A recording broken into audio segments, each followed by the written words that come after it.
Si Alexander Bayona, 21 years old po siya, Idol Rafi. At siya nga po ay nakasakay po dito sa Honda Civic 1993 model. Nirereklamo po niya yung taga Department of Justice daw po, Idol Rafi, na nakabangga sa kanyang sasakyan noong May 22.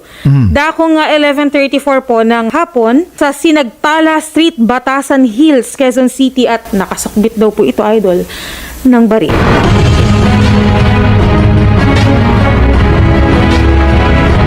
Si Alexander. Sir Alexander, magandang hapon. Magandang hapon, sir.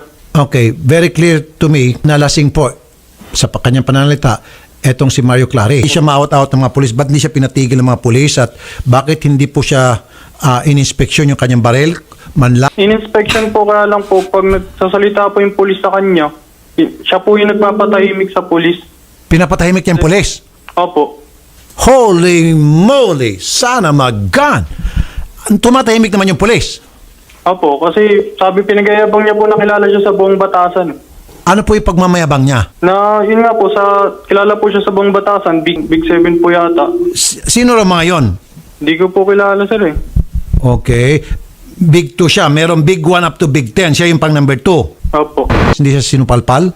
Hindi po, sir, kasi pagka nagsasalita po yung pulis, sinasabi niya po yung pulis na tumahimik yung officer kasi nagsasalita daw po siya. Eh di, bahagang butot ng pulis, ibig sabihin, tamimi naman yung pulis. So ngayon, yung baril niya, hindi man lang in-inspection ng mga pulis, tinanong kung, tingnan namin kung may lisensya yung baril mo. Walang ganon? Nangyari? Meron po. Pagkadating po namin ng police station po, kinuha po yung lisensya ng baril niya. Una po, tinanggal po yung mga bala ng baril niya po. Swerte ko daw po kasi buhay po ako. Hindi niya po ako nabaril. So in-inspection ng mga pulis yung kanyang mga dokumento, yung kanyang PTC, kompleto naman. Opo, kompleto naman daw po. Yung po ba yung baril niya, binulot niya po sa inyo? Balak niya pong bunutin, sir. Kaya lang po, inunahan ko po siya, kaya dumipensa po ako. Kasi kasama po yung mag-ina ko, sir, nasa likod ko po. Baka po makalabit niya, makailag man ako, baka tamaan po yung mag-ina. Binangga ka niya, pagkatapos bangga, bumaba agad siya at doon nagdadaktak na. Hindi po, ako po yung bumaba una kasi po, tatakas po sana siya kasi pagkabangga niya po, pipicturean ko po yung sasakyan ng posisyon, yung matras po kaagad siya, tapos aalis po kaagad sa scene po. Buti po may mga nakamotor po na dumating po na tinulungan lang po ako, harangan yung tapos tumawag po ng pulis.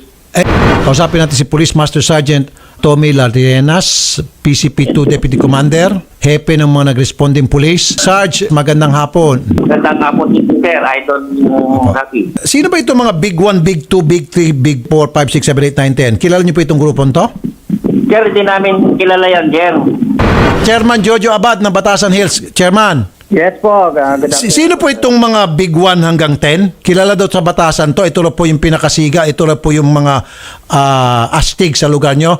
Kilala niyo po itong Big 1, Big 2, 3, 4, 5, 6, 7, 8, 9, 10? Kilala naman po, pero hindi naman po sila mga sigas. Oh. Hindi naman po, sir. Hindi, kasi sir, ang sinasabi niya, hindi niyo ako kilala. Yung pulis doon na bagang buntot, ako si Big 2. Big 10 kami, ako ang pangalawa.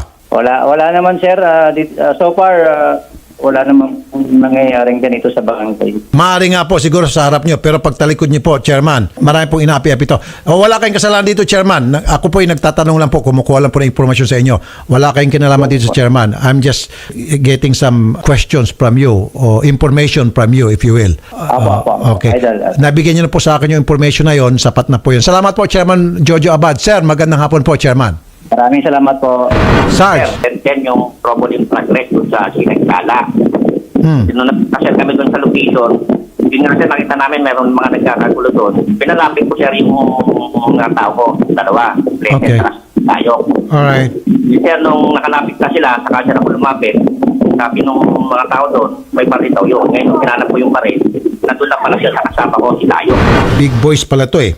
Baka hindi kakayanin ni Sargento. So, yung pinaka-general dyan sa QCPD, tawagan nga natin si General Eliazar. Kasi, kinakatakutan pala to.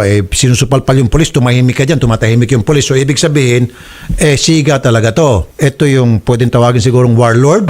Kasi sir, habang nag-iimbestiga dito kay Big 2, sinusupalpal daw yung pulis, hoy, tumahimik ka dyan. Yung pulis daw, tumatahimik naman, in fairness. Sir, hindi na po namin alam yan, sir, kasi pagka huli namin yan, sir, tinon over na namin, sir, doon sa investigador for investigation. Kayo sir, nang huli lang. Sir, alis na, sir, kami. Nang huli lang po kayo.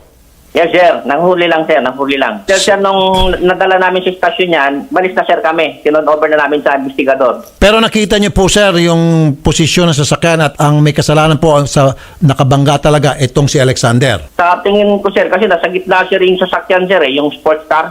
Okay, so bakit hindi niyo po, sir, tinikitan? Nandun na pala kayo, nakita niyo na. At, sir, alam niyo naman na nakainom. Bakit hindi niyo po, sir? Ano po? Dinala namin siya na station for investigation. Para Apo. kung ano dapat sir gawin doon, pagtikitan, tapos kasuhan, yung sir ang ano, dapat gawin doon. Oh, pero hindi naman po tinikita ng mga pulis doon. Hindi niyo nakasalanan yon. Wala kami paligid, sir. So, pinaubahan niyo lang doon sa istasyon na pinag-turnover Yes, niyo. kaso, sir, naduwag ngayon mga pulis na pinagdalhan niyo. Ano pong reaksyon niyo doon? Hindi na namin alam yan, sir. Hindi na namin alam yan, sir. Pero kami, sir, ginawa namin, sir, yung trabaho namin. Dinala namin yung mga yan doon sa stasyon. I hear you po. I believe you. Sige po, nagawa niyo na po yung inyo pong trabaho. At least, sir, kilala niyo po itong Big 1, Big 2, 3, 4, 5, 6, 7, 8, 9, 10. Mga negosyante na po ito, mayaman na negosyante, samahan, dyan po sa Batasan Hills. Hindi ko, sir, kilala yung mga yan, sir. First time ko lang siya na nakita yan nung gabing yun. Okay. Pakisabi na lang po sa mga kasama niyo police next time, pag nakita niyo ito, tumabi-tabi na kayo. Baka malintikan kayo rito, masupalpal po kayo. Ay, hindi, sir, ah. hindi ka papayag. Hindi naman, sir. Trabaho lang, sir, kami dito. Paano kung halimbawa habang kinakausap ka niya nito, biglang tinapalan yung bibig mo ng kamay niya, anong gagawin mo pag ginawa sa iyo yun? Aarestuin ko, sir. Matandang pulis na, sir, ako, eh. 50 years old na, sir, ako. Gaganyanin pa ako. Oh. Aarestuin ko yan, sir, kahit sino pa yan. Yun! Palakpakan mo. Hindi, Yeah. matandang pulis na, sir, ako, eh. Sarge, tama yan, Sarge. Huwag ka magpaapi. Siguro, sir, kung bata pa ako. Otoridad ka eh. Maski na bata ka pa, otoridad ka, pulis ka, naka-uniforme ka, tapos susupalpalin ka ng isang lasing na sibilyan na may ginawang kalukuhan kahit pa sabihin natin taga-DOJ siya. Hindi pwede yan, sir, kasi lalo, sir, napakaraming tao, sir, doon sa lugar na yun, eh. Hindi, sir, kami pwedeng kanunin, sir, doon. Oh, di ba, sir? Tama. Salamat po, Sarge, ha? Yes, sir. Okay, wala namang kasalanan si Chairman dito. In fact, nakatulong sa atin si Chairman. At least nakilala natin. Maliwanag po sikat na ano, na yung mga pulis namimili ng kinakabangga nila. Pag yung pobre, medyo mga tuwiran ng konti, ops, disobedience to person in authority, direct assault, unjust vexation. Kulong ka. Pero pag yung mayaman, supalpalin pa ang bunganga nila, wala silang sasabihin. Tahimik sila. Tama. Ano pong reaksyon nyo sa mga pinag-usapan dito sa Redmond?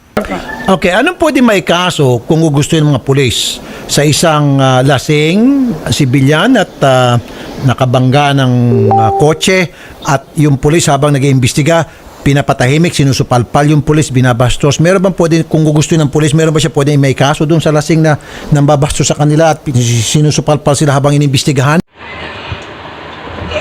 Okay, Sir Rafi, pwede natin siyang kasuhan ng serious disobedience against person with authority. Article 151, dahil nakita naman sa video na talagang binastos ng ating mga polis.